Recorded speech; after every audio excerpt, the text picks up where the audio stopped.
আজ আমি আপনাদের একটা গল্প শোনাবো।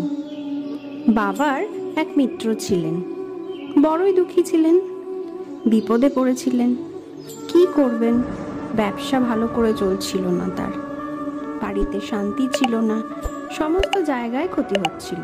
তাই উনি একজন জ্যোতিষী দেখালেন।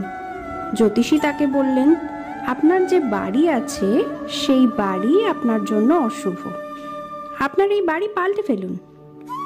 তাই উনি বাড়ি পাল্টে ফেললেন, তবুও তার সমস্যার সমাধান হলো না। তারপর একজন জ্ঞানী ব্যক্তি তাকে বললেন, আপনার জামা কাপড়ের যে রং সেটা আপনাকে বিপদকে আমন্ত্রণ জানাচ্ছে, আপনার জামা কাপড়গুলি পাল্টে ফেলুন।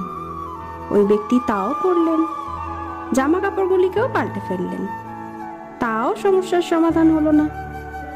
তারপর আরও একজন জ্ঞানী ব্যক্তি তাকে বললেন, আপনার আশেপাশে যে মানুষগুলি রয়েছেন তারা আপনার ভালো চায় না, তারা এটা চায় না যে আপনি সফল হন, তারা আপনার ক্ষতি চায়, তাদের সাথে সমস্ত সম্পর্ক ভেঙে ফেলুন।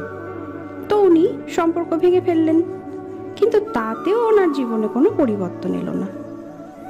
তার মানে তিনি বাড়ি পাল্টালেন, জামা কাপড় পাল্টালেন, সম্পর্কও পাল্টালেন, যেটা পাল্টালেন না তা হলো তার স্বভাব।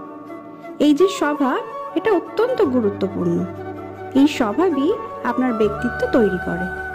তাই নিজের স্বভাব শুধরে ফেলুন, তাতেই ভালো পরিবর্তন আনুন, সব কিছু ভালো হবেই হবে। রাধে রাধে।